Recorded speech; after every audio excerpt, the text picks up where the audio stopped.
That is all the time we have this evening. Shannon Bream is up next.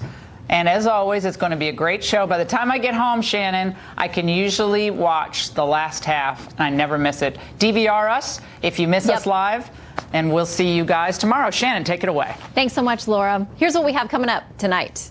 And then there were 7. One is too many. Another woman accuses Minnesota Democrat Senator Al Franken of inappropriate sexual conduct. The latest disclosures, I think, have reached a tipping point. After meeting with the top Democrat in the Senate and then his family, Franken prepares to make a major announcement. Congresswoman Barbara Comstock on what it all means for Democrats and Republicans. Plus, today, I am delivering. We'll go live to Jerusalem for the very latest on the embassy announcement. Ambassador John Bolton responds to critics and explains what it means for Trump diplomacy. And it's a rare moment of bipartisan unity, putting the brakes on an attempt to impeach President Trump. Will Democrat leaders who oppose impeaching the president get punished by their base? Clinton advisor Philippe Reines and Republican strategist Ron Bonjean will debate.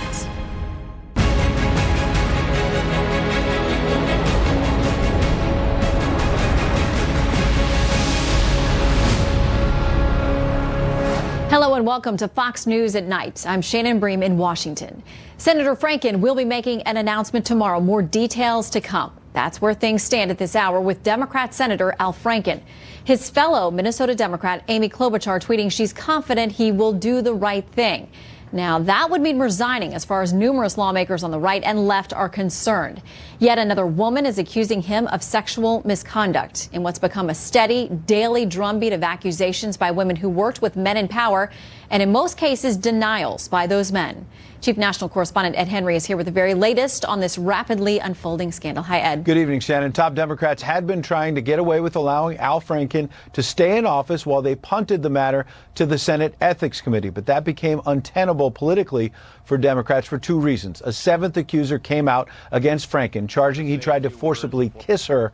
And as we edge closer to the possibility that Republican Roy Moore may win that special election on December 12th, Democrats could want a clear shot at trying to remove him from office and trying to make the case that Republicans are not cleaning up their own house. In fact, we've learned Senate Democratic leader Chuck Schumer today pressed Franken and urged him to resign. Schumer later putting out a statement declaring, quote, "I consider Senator Franken a dear friend and greatly respect his accomplishments, but he has a higher obligation to his constituents and the Senate, and he should step down immediately." That demand capping off what was a dramatic day that started with Democratic Senator Kirsten Gillibrand becoming the first one of his colleagues to demand Franken's resignation.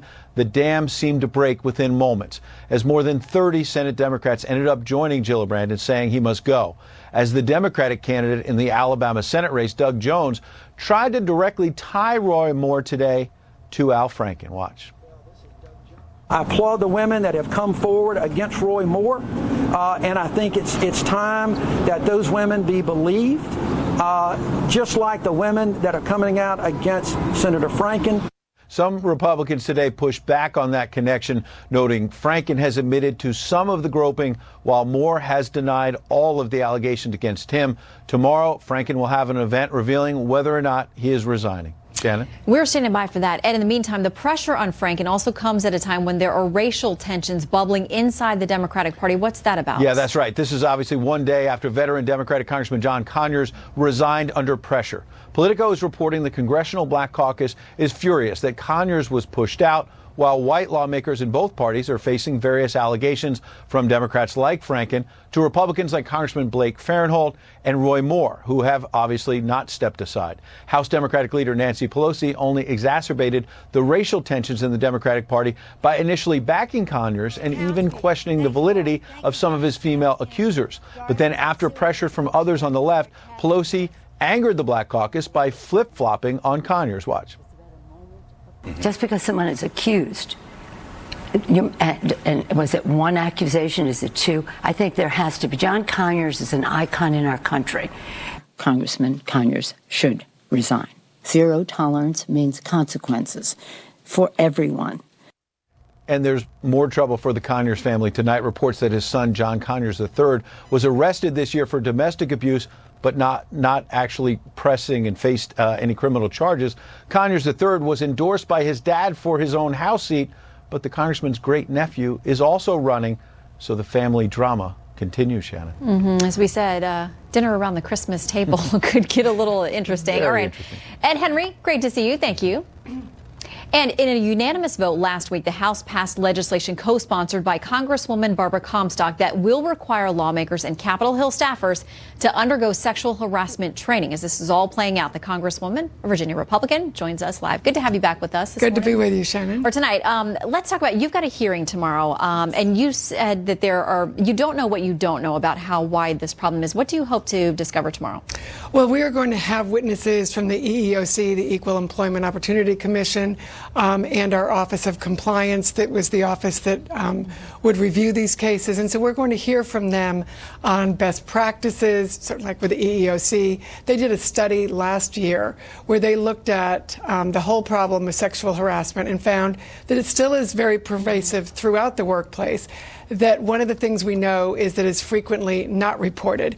But one of the things they have found is in-person training that really permeates and changes the culture, that really is embraced from the top down and really goes, throughout the whole system, that can change results and behavior and change the culture. So we want to get the best practices in place, really focus on the victims. We're going to be changing the law on how we treat the victims, put them on a level playing field, make it more victim friendly so they have a counsel or an advocate for them, because right now the system doesn't provide that.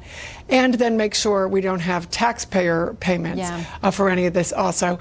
And I'm pleased to report this has really been both bipartisan, really almost nonpartisan, and you've had the men be very, as well as the women in Congress, be very active on this. I know a lot of the focus, and you've just in the piece you showed, are the women speaking up, but the men feel strongly about it too, as do I, because we have so many of our good guys who I don't want to be, have associated with the bad behavior, and that's why we need to bring this out of the shadows, make sure these women are protected, and make sure it's a safe workplace for everybody, free of discrimination. Well, and it's interesting because we talked about Blake Farenthold, a congressman out of Texas, is facing allegations, which he denies. He did engage in a settlement. He says he's now going to pay back the taxpayer money that was sent.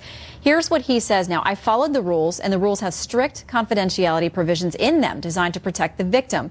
But they also protect the perpetrators, and that's the part that needs to be fixed. He has said that it's tough for him to come out and defend himself, but he says, both sides of this are bound by this confidentiality. Would you support legislation that will unmask the people who have had settlements and what the terms of those settlements were? Yes, I do. And one of the things that we also support, though, is to look and make sure that the victims want to be able to come forward, because I think we have to protect the victims. And Absolutely. If they want to come forward and they want to unmask this, and in any way we can make people have to pay back. But I think we need to make sure that it is something that the victims will go forward on, which in a number of these cases they have, with Conyers and with Congressman Farenthold. They've come forward to talk about their situations. And that should be their decision, I mean, frankly, as being victims or alleged victims in many of these cases, because there are denials from Congressman Farenthold and many of the other men who've been accused. To that point, Senator Kennedy, a Republican out of Louisiana, had this to say tonight as we wait for a decision from Senator Franken. Here's Senator Kennedy. There's an old saying, the truth will set you free, but sometimes it'll make you feel like hell in the first place.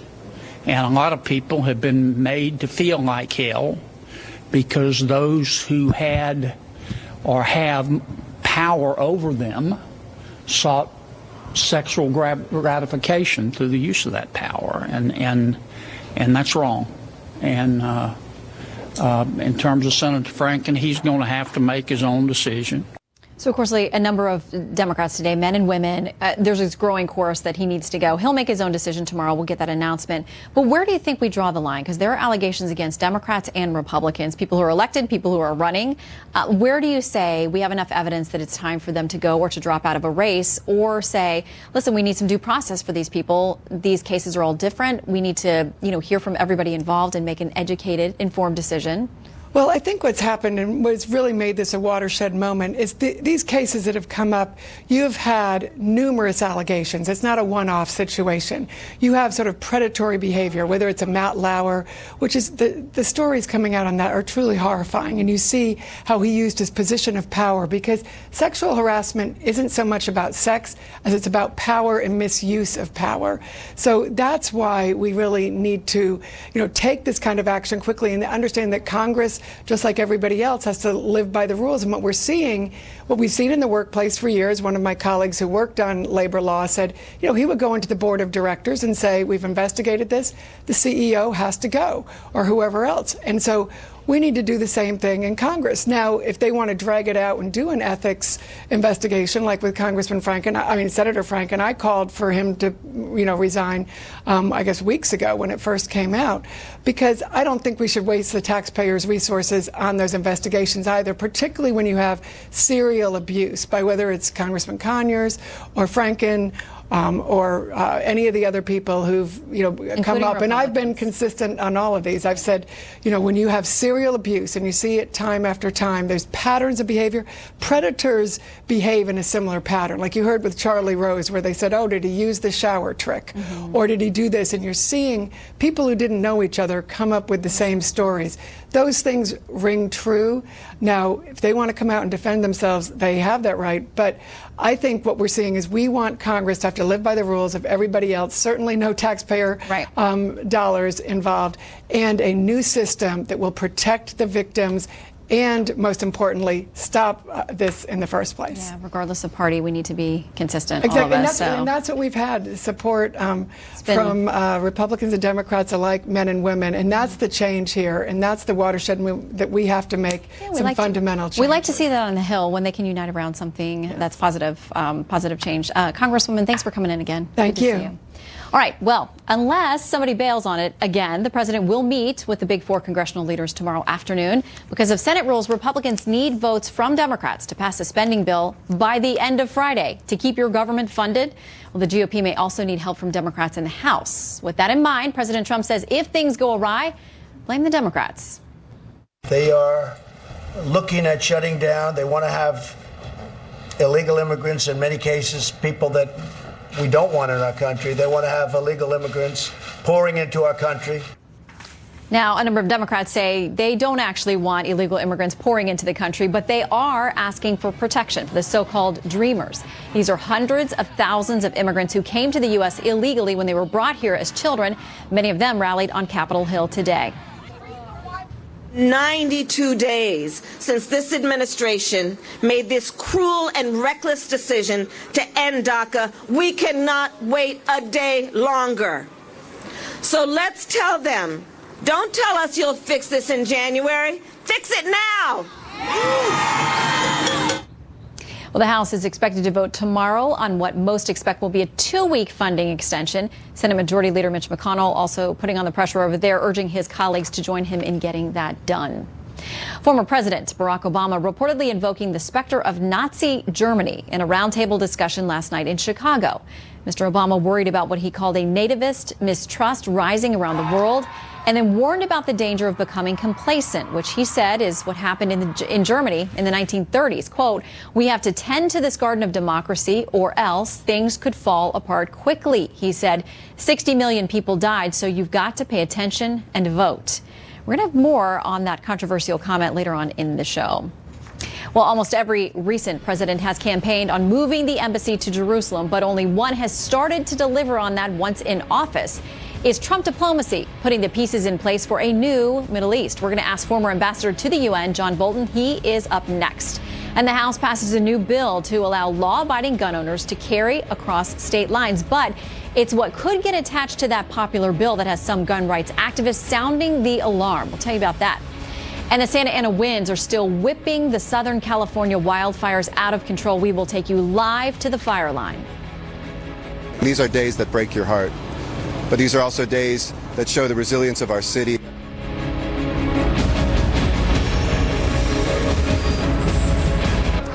It is a little past 6 in the morning in Jerusalem, where much has technically changed thanks to a major announcement Wednesday on the Holy City by President Donald Trump. While previous presidents have made this a major campaign promise, they failed to deliver. Today, I am delivering. I've judged this course of action to be in the best interests of the United States of America and the pursuit of peace between Israel and the Palestinians. David Lee Miller joins us now from Jerusalem on how the city is looking as the sun rises there. Good morning, I guess we should say. And good evening to you. You know, reaction here to President Trump's announcement acknowledging and recognizing that Jerusalem is the capital of Israel is pretty much divided in very much the same way as this holy city. The Israelis welcomed and applauded the decision. The Palestinians denounced it. In Gaza and on the West Bank, Palestinians took to the streets, demonstrating against both the United States and Israel. American and Israeli flags were burned. There were no reports of any violence, but Palestinian leaders are calling for 3 days of rage that some fear could turn bloody. Rival Palestinian political groups, Hamas, deemed a terrorist organization by the U.S., and Fatah, seemed united in their outrage at President Trump. One Hamas official said the Palestinians are at a dangerous crossroads and will either remain or perish. The Palestinian president, in a recorded televised speech, said Mr. Trump's announcement is a declaration of withdrawal from mediating the peace process. And symbolizing now the anger and frustration, Palestinians in Bethlehem pulled the plug on the normally lit Christmas tree in Manger Square. Bethlehem City tonight, they decide to shut down the Christmas tree and all the lights and decoration in Bethlehem after Trump's speech about considering Jerusalem the capital of Israel. Well, Bethlehem's Christmas tree went dark. Israeli officials applauded President Trump's decision and illuminated the U.S. and Israeli flags on the walls of the old city in the heart of Jerusalem. Jerusalem's mayor said Mr. Trump's announcement sends a very clear message to the entire world that the U.S. stands with Israel and the Jewish people. Israel's Prime Minister Benjamin Netanyahu said his country was profoundly grateful for what he called an historic decision. We're profoundly grateful for the president for his courageous and just decision to recognize Jerusalem as the capital of Israel and to prepare for the opening of the U.S. Embassy here. This decision reflects the president's commitment to an ancient but enduring truth, to fulfilling his promises, and to advancing peace. Although the U.S. could have converted an existing consulate in Jerusalem to an embassy, the plan now is for entirely brand new construction. That means moving day from Tel Aviv to Jerusalem is at least several years away. Shannon? David Lee Miller for us in Jerusalem. Thank you very much. Well, critics of today's announcement at home and abroad are citing the president's decision as a setback to the pursuit of peace in the Middle East. He sees it differently. This is a long overdue step to advance the peace process and to work towards a lasting agreement. Israel is a sovereign nation with the right, like every other sovereign nation, to determine its own capital. Here now to discuss the historic move, former U.S. Ambassador to the United Nations, John Bolton. Ambassador, always good to have you with us. Glad to be here. Okay, so let me throw out some of the criticism and then I'll get your response, what you think about this. Abroad, we have UK Prime Minister Theresa May saying this: we disagree with the U.S. decision to move its embassy to Jerusalem. We believe it's unhelpful in terms of prospects for peace. And in the region, she says their embassy in Israel is going to stay in Tel Aviv, no plans to move it. Here at home, House Minority Leader Nancy Pelosi saying this: in the absence of a negotiated settlement between Israel and the Palestinians, moving the U.S. embassy to Jerusalem now may needlessly spark mass protests, fuel tensions, and make it more difficult to reach a durable peace. Flatly wrong. Look, let's start with the basics. Israel is just about the only country in the world where America's embassy is not in the capital city. Suppose we said we'll put the American embassy in the United Kingdom in Manchester rather than London. How much sense would that make? Why are we not in Jerusalem already with the full embassy? Because going back 70 years to a General Assembly, UN General Assembly Resolution 181 that tried to carve Jerusalem out as a completely international city under the authority of the UN Trusteeship Council. Guess what? That was 70 years ago. That resolution is a dead letter. Trump today recognized reality. You can forget about all the rhetoric that you've just quoted, and I'm sure pages more of it. So in recognizing reality, he popped a lot of people's delusions. But I tell you this, you cannot have secure and lasting peace in as complex a situation as the Middle East founded on soap bubbles. It's going to be founded on reality, and the reality is Jerusalem is Israel's capital. Deal with it. Okay. That wraps it up. The end. No, we still have more questions for you. Okay, so there are those, though, on the right who say they feel like this is a half measure in some sense because, you know, we showed the consulate annex, this huge structure that was built. A lot of people there on the ground say it was always anticipated if they moved the embassy, this would be it. So now the president's talking about getting architects and hiring people, and this is going to take years and years. People question whether he'll still be president when this happens. So is it an empty promise? Some people feel like, you know, they're not getting what they expected, that this embassy move is not going to happen anytime soon. Well, I think it depends on what happens next. I think the president made it pretty clear he thinks things are going to start moving. He said in his speech we need to hire planners and architects and engineers. I tell you who the biggest opponents of this decision today are. It's not Mahmoud Abbas and the Palestinian Authority. It's the career bureaucracy at the State Department, which has opposed the idea of recognizing Jerusalem as the capital since Israel declared independence. So I think what the president needs to do is insist on maybe weekly reports from the State Department. What progress have you made? I think Congress has a role to play here. They said 22 years ago, almost unanimously, we want the capital in Jerusalem. If you just let the bureaucracy work on its own, 3 years from now, they'll still be doing site selection. So the real test here is in the implementation. I think that lies in the president's hands. And as I say, I think he knows where he wants to go. Okay, I'm told that you are going to meet with the president tomorrow at the White House. So do you want to tell us everything you're going to talk about? I think probably the repeal of Obamacare will be on the agenda. Somehow it doesn't strike me as that would be your top topic. Do you think you'll discuss these issues? Obviously foreign policy, but North Korea and now out with a statement tonight saying it's just a matter of when a war will start. Well, look, there are a lot of complicated issues. The president's now roughly 1 year into his administration, and like most presidents, he's tried to focus on domestic issues, but these foreign policy problems that he's inherited continue to press him, and I look forward to the meeting. Well, I'm sure he'll take some of your advice, if not all of it. Ambassador, great to see you. Glad to be Thanks here. for coming in. Our new developments tonight in the Harvey Weinstein sex harassment scandal. We'll go live to Trace Gallagher in Los Angeles with the latest on what we know about a possible Hillary Clinton connection. And later, why does the mainstream media love Colin Kaepernick? He just won another huge award, this time from Sports Illustrated. Plus, this is turning into a life or death battle. Adam Housley joins us with a preview from the front lines of that growing California wildfire. Adam.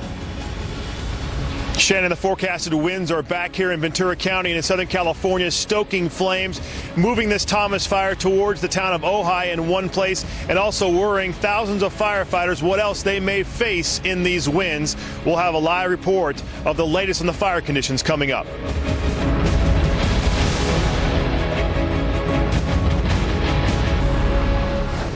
A wildfire flared up in the exclusive Bel Air section of Los Angeles today as yet another section of Southern California found itself under siege. Let's go straight to Adam Housley with the very latest details. He's there on the front lines. Adam. Yeah, Shannon, we had about 12 hours of no winds here in Southern California, at least in most areas. But here in the foothills above Ventura, where a couple hundred homes burned down, the winds have come back. They're forecasted to come through here tonight, in some cases possibly gusting up to 80 miles an hour. You can see behind me the trees are starting to blow. My hair is starting to move. If we have some live aerials, too, to show you how the wind stoked the fire. The Thomas fire, which has now burned more than 90,000 acres, is burning towards Ojai. and towards a couple of other areas where there are more rural homes, but still threatening homes. And as these winds pick up, the worry is this fire could spread 2 to 3 miles at a time, depending on how strong the winds go. Also, where I'm standing is you're seeing those live flames coming from the Thomas Fire here in Southern California. Where I'm standing, even though there's several hundred homes burned here, a couple hundred burned here, they came through here with fire engines tonight, spraying everything down as much as they could. And I've already seen embers go by, because even though these homes are burned down, there are still hot spots, and those embers can blow down into other neighborhoods, potentially causing yet another fire in this area. So Southern California obviously under a very serious fire watch. In some areas, the worst fire watch we've seen in years, meaning very low humidity, very high wind, and of course very dry here. So firefighters, more than 2,000, are fighting fires here, but at the same time keeping an eye open, hoping nothing new starts and nothing new gets stoked anywhere else, because it has been quite a battle for a couple of days, Shannon. It is incredibly tough work, and those folks are very brave to be out there. Adam, thank you for bringing us the very latest. All right, we are going back to where it all began. Disgraced Hollywood movie mogul Harvey Weinstein kicked off this current wave of sex harassment scandals. And tonight, some of the women he allegedly assaulted are taking serious legal action, not only against him, but also others they say helped to cover up his behavior. Trace Gallagher has all details for us. He's live. Hi, Trace. Hi, Shannon. The class action lawsuit was filed by 6 women, but they claim to represent hundreds of others, including dozens who have already come forward, like high-profile actresses Angelina Jolie and Ashley Judd. And the suit is hoping to compel other potential victims who may be waiting in the shadows to also come forward. A joint statement released by the plaintiffs reads in part, quoting, "It has been 2 months and the world is still asking how this could have happened. How could so many women have been violated? How could so many people have covered up for him? How could so many people have done nothing to help? Money seems to be the answer." The suit is requesting that Weinstein and his legal team confess to the wrongs perpetrated by him and his enablers. But so far, Harvey Weinstein has unequivocally denied any non-consensual sex. However, there are now more than a dozen investigations into Weinstein's alleged sexual misconduct underway in Los Angeles, New York, and London. And there are more lawsuits coming, including one from Harvey Weinstein's former personal assistant, who claims that part of her job was to provide him with injections of erectile dysfunction medication and to stock an apartment with women's lingerie. The former assistant claims she, too, was repeatedly sexually harassed. And now actress and director Lena Dunham says she was troubled by Harvey Weinstein's visible presence during Hillary Clinton's presidential run. Dunham says she thought it was a bad idea for Weinstein to be hosting fundraisers and appearing at campaign events, so she warned the campaign's deputy communication director, saying, quote, "I just want to let you know that Harvey's a rapist and that this is going to come out at some point." Magazine editor Tina Brown says she cautioned a member of Clinton's inner circle about Harvey Weinstein back during her 2008 presidential run. Shannon. All right, Trace Gallagher with the latest there out of L.A. Thank you. Tensions with North Korea raising new concerns for American athletes competing in next year's 2018 Olympic Games in South Korea. A full report straight ahead. And the president survives an impeachment vote, this time thanks to a lot of help from Democrats. Now, are they going to get heat from the left? Stick around for a high-powered debate coming up.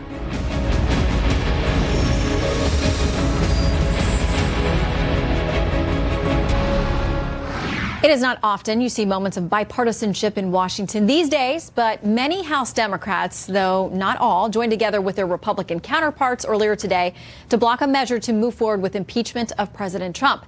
After Democrat Al Green read his measure aloud, the House voted 364 to 58 to table it. Here now to discuss, former senior Hillary Clinton advisor Philippe Reines and Ron Bongino, former chief of staff to the Senate Republican Conference. Great to have you both. Thank you, Shannon. All right, so just so we know what we're talking about, I want to play a little bit of what Congressman Green had to say today about impeaching President Trump. Donald John Trump has, by his statements, brought the high office of President of the United States in contempt, ridicule, disgrace, and disrepute, has sown discord among the people of the United States, has demonstrated that he is unfit to be president, and has betrayed his trust as President of the United States to the manifest injury of the people of the United States.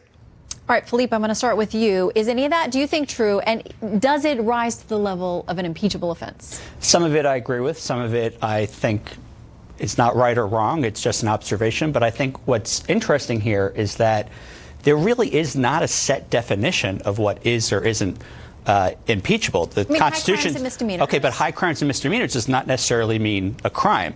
If President Trump were to go live in Mar-a-Lago year-round and never do his job, that's an impeachable offense. If he were to go shoplift at Whole Foods, that's not necessarily an impeachable offense.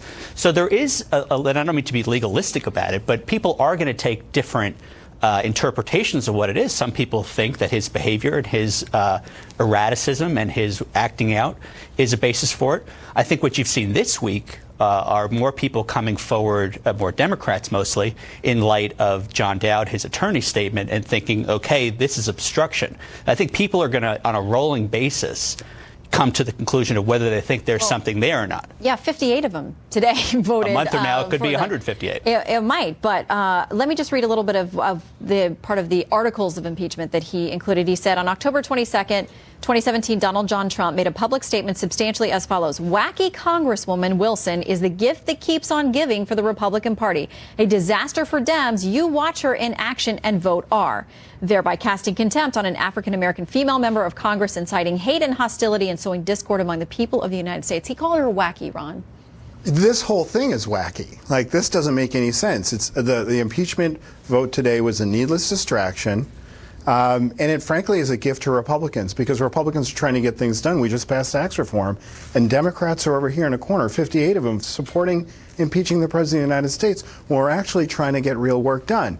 What this also does is undermines the liberal left-wing billionaire activist Tom Steyer, who has lots of commercials on lots of cable news networks right now pushing for an impeachment of the president. I think that completely undercuts it.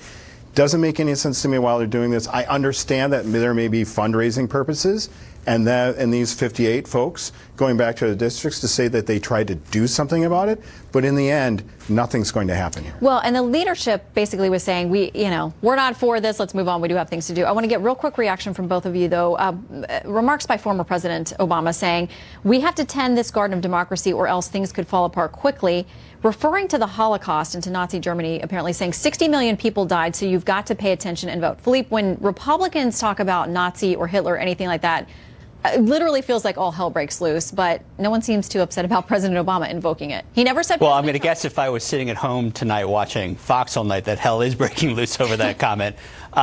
Yes, but I do think that shows the depth of concern people have about what they're seeing. I mean, this is President Obama, like him or not. He is a pretty level-headed guy. In fact, even by supporters, he was called too level-headed. I think he was called Dr. Spock by some.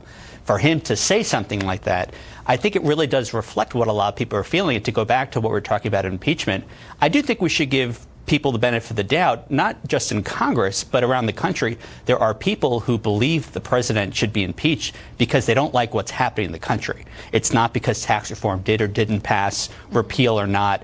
And I think you're seeing a little bit of that in that comment. We got to go. So quick 10 seconds from you, Ron, on the invoking Nazi Germany. Well, I just think it's a mistake to ever say Nazis or Hitler or anything like that. I don't think it's appropriate. And I think there's a lot of people out there that are supporting Republicans, supporting the president for getting things done. Okay. Thank you, gentlemen. Philippe and Ron, good to see you both. Thank you. You can go back to your Twitter. We're in a Twitter war. You're in a Twitter war. Tune in and you can see more. All right, against the backdrop of war games, nuclear threats, and almost no Russian competitors, what can American athletes expect from the 2018 Winter Games in North Korea? Leland Vittert is here with a preview. Hey, Leland. Oh, evening, Shannon. Not a warm welcome from the North Koreans, that's for sure. The North Koreans are now saying the outbreak of war on the Korean Peninsula is an established fact. And that threat is clearly changing the U.S. calculus about a lot of things, including the Olympics and whether the U.S. team will show up. The 2018 Winter Games kick off 2 months from now in South Korea, and some of the Olympic venues are just 40 miles from the DMZ. That puts them well within range of an incredible amount of North Korean firepower. And while the venues are ready, the U.S. ambassador to the UN left open the possibility going there might not be a good idea. There's an open question. I have not heard anything about that, but I do know that in the talks that we have, whether it's Jerusalem, whether it's North Korea, it's always about how do we protect the U.S. citizens in the area. And so those are conversations that are happening daily. Would you feel comfortable sending family members if they were athletes on our team? I think it depends on what's going on at the time in the country. We have to watch this closely, and it's changing by the day. Well, the Wall Street Journal reports ticket sales for the games are sluggish, to say the least. And video of U.S. war games over the Korean Peninsula are not exactly what a tourism board would hope for as a promotional film. This week, U.S. and South Korean forces flew hundreds of fighter jets together in a show of force and resolve. Along with the stealth fighters, there was supposed to be a pair of U.S. B-1B supersonic bombers based in Guam and likely part of any U.S. first strike on the north. As I said, supposed to be a pair of bombers. That would be 2 bombers. Turns out, Shannon, the show of force was also an abject lesson in the state of U.S. military readiness. There was only one B-1B bomber. The other was stuck on the runway in Guam with a mechanical problem. Yeah, Leland, we've talked a great deal on this channel about our military having a tough time getting readiness done with many of these major aircraft. So thank you very much. Good to see you. Ma'am. All right, the House passes a major gun rights bill, but it's not without its critics, including some gun rights advocates. We're going to explain their concerns next.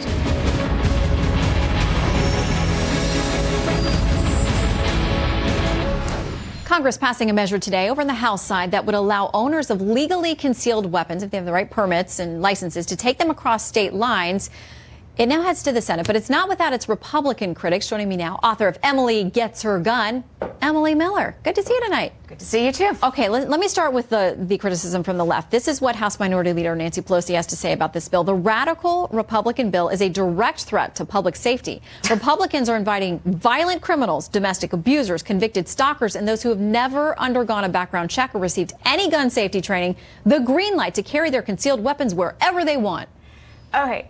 Once again, Nancy Pelosi has voted on a bill that she hasn't read. I actually read the bill. She clearly did not. It specifically says, the language in the bill, and I wrote this in my column in the Washington Post today, it says a qualified person can do this. So I'm a qualified person. You're a qualified person, too, actually. That means you're not a felon, you're not a domestic abuser, you're not dangerously mentally ill, unless that you might know be, of. and I don't know. You don't do drugs, right? I'm not. Okay, Advil. so we are qualified people to own guns. I actually have a permit in D.C. I was the 15th Just hard person. to get. Actually, now, easy. We'll talk about that another day. Yeah. Because you should get one. I suggest it. Yeah. But it actually, good thing, you can get it in D.C. I have one. All this means is right now, this was one of Donald Trump is a permit holder in New York City. He's the first president to be a permit holder. One of his campaign promises was to pass this long-held bill, which is just so needed in our country, because I, as a permit holder in D.C., can't carry, say, into Maryland. Without potentially getting into trouble. I can carry in Virginia, unify. But 2 years ago I couldn't carry in Virginia. I can carry into, say, Florida, but I can't carry into Georgia. It is so convoluted. And this is constitutional right. This would make it uniform. Okay, I want to make sure that I get to this quick thing because we don't have much time, but I want to ask you because there are some, including Congressman Massey out of Kentucky, who says this is going to be paired up with something in the Senate called Fix NICS. It doesn't live up to its name. It will likely do the opposite. It will throw millions of dollars at a faulty program, and it will result in more law-abiding citizens being deprived of their right to keep and bear arms. He says there's something that will happen when this joins up with the Senate measure that more people are going to get on the cannot buy list who legitimately should have a right to buy. Top line, that's false. It actually was joined. The House put them together. So those bills are together. Fix NICS came out of the National Shooting Sports Foundation, which represents the gun dealers and the gun owners and the gun manufacturers. They are, as we saw with a terrible church shooting in Texas, that man was not supposed to have a gun. He was dangerously mentally ill. He had all these things. The military did not put his name into the books, into the FBI records. So it is absolutely not true what the congressman, with all due respect, also probably did not read the bill. No one new is going to be prevented from getting a gun. All this is doing is making sure that dealers aren't selling to people and all the records are in the FBI. Which is something that anybody who wants to be responsible. I don't want crazy, dangerous people having guns either. You should talk to Nancy Pelosi. Okay. I will. Emily Miller, thank you very much. She'll take your call. Coming up, Time Magazine names the Silence Breakers as its Person of the Year for 2017. But can you guess who the runner-ups are? We're going to tell you more after the break.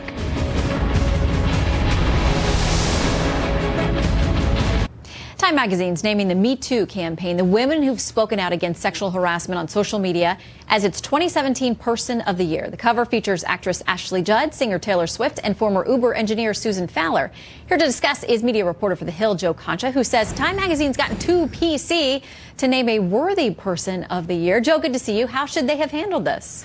Well, let me be very clear on this before I get destroyed on Twitter and other places. This was an excellent choice, clearly. I mean, you look at the avalanche since Harvey Weinstein, and all the names in entertainment: Kevin Spacey, Louis C.K., in media, Charlie Rose, Matt Lauer, Glenn Thrush, Mark Halperin, in politics, obviously, Al Franken, John Conyers, Roy Moore. Yes, this was a safe choice. It was a good choice. It's not the right choice, because remember, the criteria by Time is that who had the most impact on the news cycle and on you? And if I ask that question, what can possibly be the only name that comes to mind in 2017, Shannon? I'll let you answer that question. I'm thinking it might be Donald Trump. And by the way, it sounds like he was the runner-up for Time Magazine. They've acknowledged that. And I want to make sure we show this. Demi Lovato tweeted this: Time Mag highlights brave woman coming forward against sexual assault on the cover, but names a man with sexual assault allegations against him runner-up to Person of the Year. Really, Time? Hashtag hypocrites. That's an excellent point. And look, I don't like it when groups get named. It is called Person of the Year. You want to make Movement of the Year, sell a couple of magazines, do that issue 2 weeks from now. But I'd rather they choose someone, whether it be Trump. I think Jeff Bezos would have been a good choice. I think Vladimir Putin, given the impact that Russia has had on our psyche in terms of can we hold free and fair elections, and that goes for Democrats, Republicans.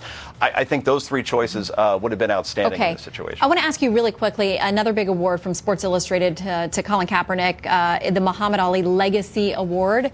Yeah. The mainstream media loves him. Oh, yes, they are swooning. And Colin Kaepernick, tell me this, has he met with one police force, one police union? Does Colin Kaepernick actually do interviews with the media in any capacity? You're going to compare him to Muhammad Ali, who never met a microphone he didn't like, who always expressed exactly what was on his mind and what his cause was. You're making a big mistake here, because Colin Kaepernick is a media creation. He doesn't actually put actions behind his words. Yes, he donated $1 million. He also made $39 million over the last 3 years. I still don't know exactly what he's standing up for. I think it's police brutality against minorities, but at the same time, I don't hear from him. And until he starts doing interviews, he's not worthy of these awards. He's got a powerful voice and can use it for good things. We got to go, Joe, but most watched, most trusted, most grateful that you spent the evening with us. Good night from Washington. I'm Shannon Bream.